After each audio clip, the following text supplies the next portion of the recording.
Buenos días. Siempre es un honor para mí dictar conferencias en este curso. Un auditorio siempre juicioso, un sábado a estas horas de la mañana prácticamente tenemos un auditorio lleno. Me tocaba ayer una y la otra hoy, pero realmente voy a dictar mis dos conferencias hoy en la mañana. Ahorita una y más adelante la otra. Entonces vamos a ubicarnos realmente qué características son diferentes en cuanto a las enfermedades alérgicas en los países de Latinoamérica. Primero que todo, vamos a hablar del contexto de la prevalencia, solamente esta diapositiva, y nosotros estamos viendo cómo en los estudios que hicimos en Colombia sobre la prevalencia en la población de 1 a 59 años en dos periodos de tiempo, en 1998 y en el 2010, nosotros estamos viendo con 10 años de diferencia aquí cómo está la prevalencia de asma y de rinitis.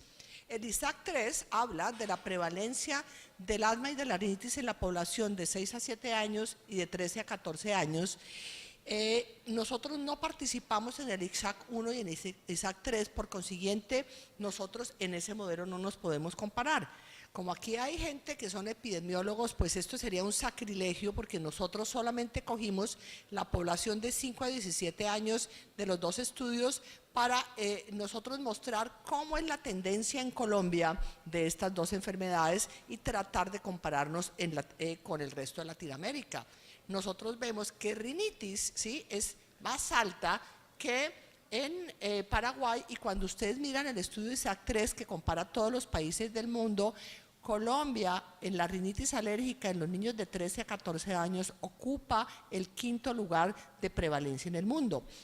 Y como ustedes ven, la mayoría de los países de Latinoamérica, la rinitis, ¿sí?, solamente bajó aquí, ¿sí?, en México por alguna razón es de los que menos prevalencia tiene. ¿Por qué será esto? Entonces nosotros vemos acá cuáles factores nosotros tenemos que tener en cuenta en el trópico. En el trópico tenemos que poner en cuenta que tenemos la exposición de los ácaros perennes, infecciones tempranas a nematodos y protozoarios, que va a ser, que ustedes vieron que fue la conferencia que les habló Lucho Caraballo ayer, niveles elevados de endotoxinas. ¿Por qué? Porque nosotros, debido a que todavía tenemos altas tasas de pobreza y malnutrición, esto está junto con malas condiciones de vivienda, pisos de tierra, no alcantarillado, no acueducto, muy importante todavía para nosotros. Y lo mismo tenemos como nuestras grandes ciudades ya están empezando con altas tasas de urbanismo. Ustedes ven que las ciudades más grandes del mundo son, por ejemplo, Sao Paulo, México, y cuando uno ve toda esa migración que la gente rural tuvo a nuestras ciudades, que eso se está viendo hace más o menos unos 30, 40 años, esa migración está en situaciones de pobreza muy importantes, que es lo que nosotros vemos que es la pobreza en las áreas urbanas, que es más dura que la pobreza en el campo. Tenemos también que esas grandes ciudades, además de tener el urbanismo, condiciones de pobreza, tienen contaminación. México, Sao Paulo son ciudades altamente contaminadas y muy grandes, por ejemplo. Y tenemos otras cosas que tenemos que tener en cuenta, como la latitud y el clima. ¿Qué tiene que ver la latitud? Entonces vamos a ubicar dónde está Latinoamérica. Entonces nosotros vemos aquí una cosa muy importante, que es la franja de los países tropicales. Nosotros estamos realmente en la franja de los países tropicales, y los subtropicales son estos amarillitos. O sea, México, que ustedes ven, tenía de Latinoamérica, si nosotros empezamos Latinoamérica, incluyendo Centroamérica, es el primer país de Latinoamérica, está en un área subtropical, y ustedes vieron que tenía la prevalencia de asma y rinitis más baja de toda Latinoamérica. O sea, ellos no son tropicales como nosotros. Y ustedes ven, Argentina tampoco.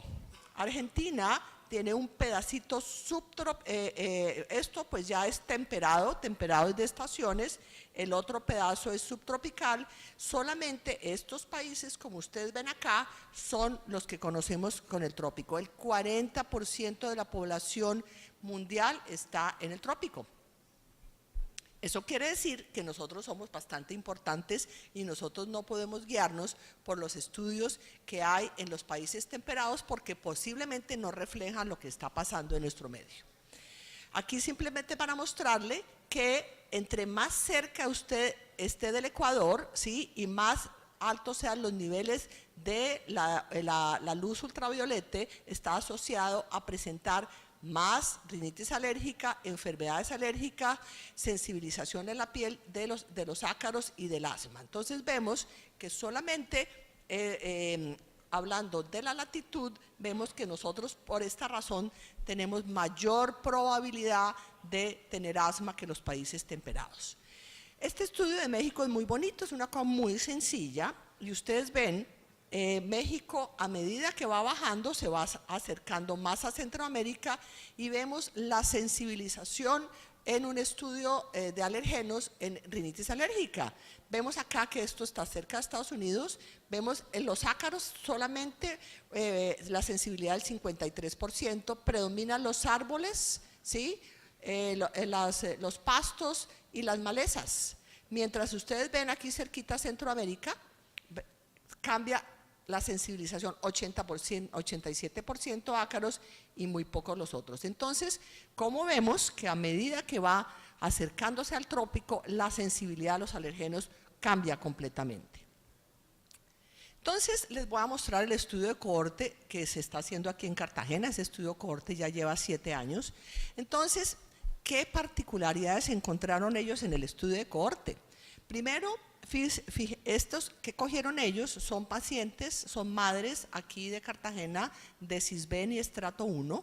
Esas pacientes las cogieron embarazadas y los niños, y en el momento del parto iniciado en la cohorte. En esa cohorte vemos que a los 6 meses de edad ya el 8.5% de los niños tenían ascaris, algún tipo de parásitos.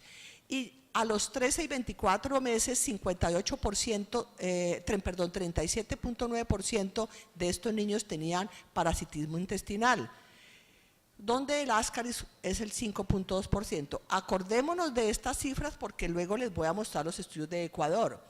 Esto es en la ciudad de Cartagena, que es 100% tropical, con una población estrato 0 y 1, que corresponde y representa más o menos el 40% de las personas en nuestro país. Buscaron los síntomas en esta cohorte y encuentran que las sibilancias recurrentes, ¿sí?, se encontraron en el 14.2% de los pacientes, ¿sí?, a los 24 meses. ¿Qué es importante en este estudio? Encontraron qué factores estaban asociados a tener sibilancias recurrentes. La rinitis de la madre, el género masculino, fueron factor de riesgo para sibilancias a los 6 meses. El asma en la madre fue un factor de riesgo para sibilancia a los 24 meses. Pero ninguno presentó dermatitis atópica y lo ponemos en rojo. ¿Por qué? Porque la marcha atópica, como está descrita, aquí no funciona. Porque las personas aquí no presentan dermatitis atópica y tampoco tienen sensibilización a los alimentos. ¿Por qué pasa eso? Lo vamos a ver más adelante. ¿Cuál es el factor que hace que nuestra marcha atópica sea diferente? Resulta que aquí los pacientes vemos, ellos buscaron la sensibilización a los alergenos más comunes en el trópico. ¿Cuáles son los alergenos más comunes? Pues los ácaros, pero estamos viendo los ascaris también. Entonces, en la población aquí en Cartagena, ay Dios mío, perdón, vemos cómo midieron los niveles de IgE total, ¿sí?, en cordón umbilical, miraron los niveles de blomia tropicales, IgE específica para blomia e IgE específica para ascaris. Ustedes ven que el dermatofagoides teronísimos aquí no fue estadísticamente significativo, porque hay que saber qué alergenos se buscan en cualquier parte. En Bogotá es más común los dermatofagoides teronísimos, mientras aquí en el trópico es la blomia tropicalis. Entonces, vemos que Estos factores fueron estadísticamente significativos, ¿sí?, en los pacientes de este grupo de edad que estaban aumentados. Y lo mismo pasó con la infección por Ascaris. Ustedes ven que hay una relación estadísticamente significativa. ¿Qué quiere decir esto? Resulta que ellos encontraron que los niveles elevados de inmunoglobulina E en el cordón total, en el cordón umbilical, estaba inversamente asociado a las sibilancias recurrentes, cuando se ajustó por género, asma materna y estado socioeconómico. Los sibilantes recurrentes presentaron niveles más bajos, ¿sí?, que el grupo control. No hay relación entre sibilancias recurrentes y sensibilización a los ácaros y los ascaris. A pesar de estar sensibilizados, no tenía relación. Se encuentra una sensibilización elevada a los ácaros y el 52% estaban sensibilizados a ascaris y tenían IgE específica para ácaros, mientras solo el 10% de los no sensibilizados. Entonces recordemos esta parte. ¿Qué quiere decir eso? Aunque están sensibilizados, no tiene relación con la sintomatología del sibilante recurrente. Los neumólogos que están aquí y todos los pediatras, esto es importante porque nosotros pedimos los alergólogos o los médicos nos piden que miremos IgE específica en los menores de 2 años. Sí son asmáticos, sí van a ser atópicos, pero en este momento los marcadores no nos aparecen todavía. Este es el estudio, por ejemplo, en Brasil. ¿Qué nos muestran en Brasil? Esta es una población ya más grande, menores de 5 años. 3 años de diferencia en una sensibilización alérgica es fundamental. Ellos sí muestran que la presencia de IgE específica para Ascaris la asociaron a sibilancias y atopia, mientras que la infección activa no estuvo asociada. Entonces, a diferencia del grupo Cartagena, ellos sí lo encuentran asociados, pero es un grupo más grande. Entonces, por eso en los artículos también hay que mirar la edad, la manera como lo hicieron, cómo hicieron el seguimiento. Vamos a ver el grupo desafortunadamente, pues aquí este doctor, sí, que es el doctor Cooper, vive en Esmeraldas. Acuérdense que fue una de las ciudades más devastadas por el terremoto. Esmeralda no es en la costa, queda a 100 kilómetros de la costa. Eso es muy importante tenerlo en cuenta porque no es igual de tropical que lo que puede ser Cartagena. Entonces, por eso los resultados pueden ser diferentes. Ustedes ven acá, ¿se acuerdan del estudio de Cartagena que los ascaris se encontró en el 5.3%? Aquí lo encuentran en el 22.3%. Y también mire la cantidad de dermatitis atópica que encuentran, 17.7 contra 0 en la cohorte de Cartagena. ¿Por qué es eso? En la cohorte de Cartagena fueron diagnosticados por médicos. ¿Cómo hicieron la pregunta? ¿De qué depende que la presentaran? Aquí estamos hablando de que el clima y la latitud pueden influenciar en la presencia de las enfermedades. Entonces, además, esta es una población pequeña, en cambio Cartagena, donde se hizo eso, es una población urbana, en condiciones socioeconómicas muy bajas. Entonces, todos esos factores hay que tenerlos en cuenta. En el estudio de Cartagena se midió fue IgE específica en sangre, in vitro, mientras ellos hicieron pruebas cutáneas. Eso hace la diferencia, entonces no nos podemos comparar. ¿Qué muestran en el estudio del doctor Cooper? ¿Sí? Hablan de la sensibilización a dermatofagoides teronísimos, pero no midieron blomia tropicales. Eso significa que no nos podemos comparar. ¿Cuál es la riqueza de esto? Que tenemos que entender que cada país se comporta diferente. No es que un estudio sea mejor que el otro. En nuestros estudios, comparando el estudio del año 1999, este es el estudio de las 6 ciudades del país. En el primer estudio se evaluaron 6.000 individuos y en el segundo se evaluaron 5.900. Y nosotros miramos la sensibilización a los alergenos más comunes. En el primero, esta parte es del estudio del 2009, porque en el primer estudio no teníamos plata para medir la IgE específica para pacientes y controles. En este sí teníamos más platica, entonces pudimos hacer la comparación de dermatofagoides teronísimos y de blomia tropicales. Si ustedes ven que hay una diferencia estadísticamente significativa, y no le puse la P, ¿sí?, entre pacientes con asma y controles. O sea, nuestra población en Colombia, porque esto mide las 6 ciudades, nos muestra que el asma en nuestro medio tiene un fondo atópico importante en un porcentaje, como ustedes ven, ¿sí?, de atopia del 60% cuando usted suma todos los marcadores de atopia.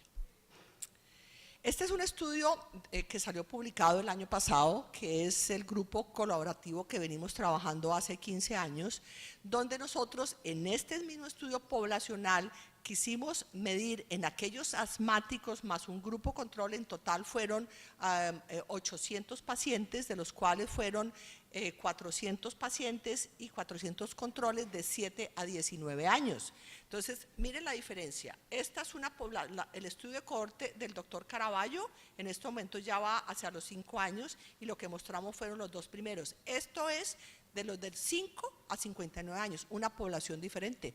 Entonces nosotros vemos, a diferencia del doctor Caraballo, él también pues es el autor, como ustedes ven en este artículo, en la población después de los 7 años usted se encuentra una relación estadísticamente significativa entre tener IgE específica para Ascaris, Blomia tropicalis y Dermatofagoides teronísimos. Estos son controles y estos son casos. De esta muestra, la mitad es de Bogotá y tenían marcadores positivos para Ascaris. Entonces nosotros tenemos que desmitificar un poquito de que nosotros en las ciudades grandes que tenemos muy buen acueducto no tenemos Ascaris, sí los tenemos. Estos marcadores no nos hablan de infección activa, nos hablan de que el paciente estuvo en contacto con el Ascaris. Además, también miramos por componentes, cuáles componentes de la blomia, del dermatofagoides y del Ascaris pudieran estar relacionados con ser un factor de riesgo de presentar o no la enfermedad. Entonces, esto es la tropomiosina del Ascaris lumbricoide, de la Blomia tropicalis y del DERP10, que tienen reactividad cruzada entre ellos. Esta proteína es el marcador para infección de Ascaris, que no produce IgE. Entonces, este no tiene reactividad cruzada con los componentes del Ascaris.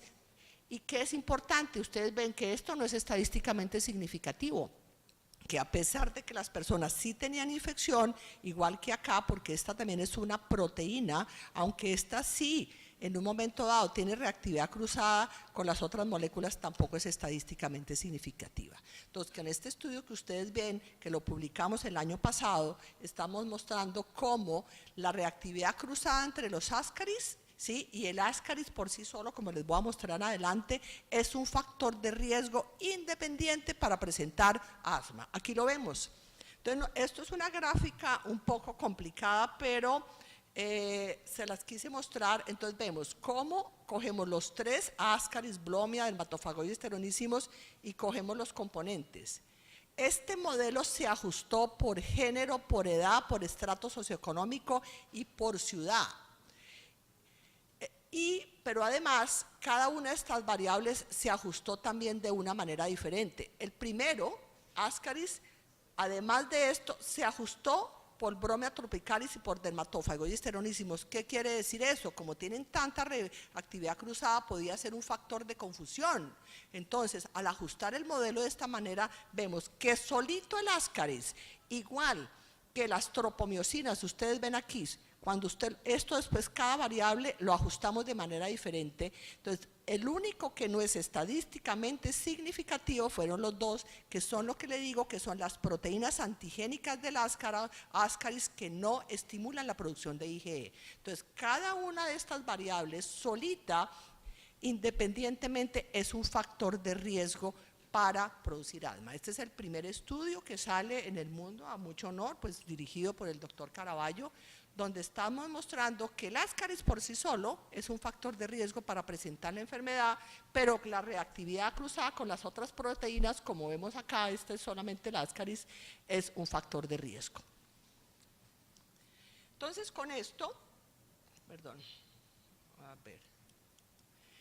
con esto vamos a concluir que qué pasa, por qué está pasando eso. Resulta que el individuo se expone a los Ascaris, pero al mismo tiempo se está exponiendo, perdón, a los ácaros, al mismo tiempo se expone a los ácaros.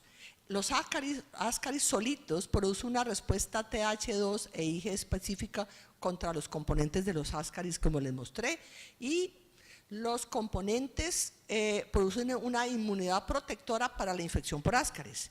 Pero al estar en contacto con los ascaris, se ha demostrado que produce una potencia, en inglés se dice un efecto booster, ¿sí? Es como un efecto potenciador, que estas proteínas de ascaris, si el individuo además está expuesto a los ascaris, como que se duplica o se aumenta esa respuesta IgE específica a los alérgenos de los ascaris, llevando a esta mayor concentración a síntomas de asma.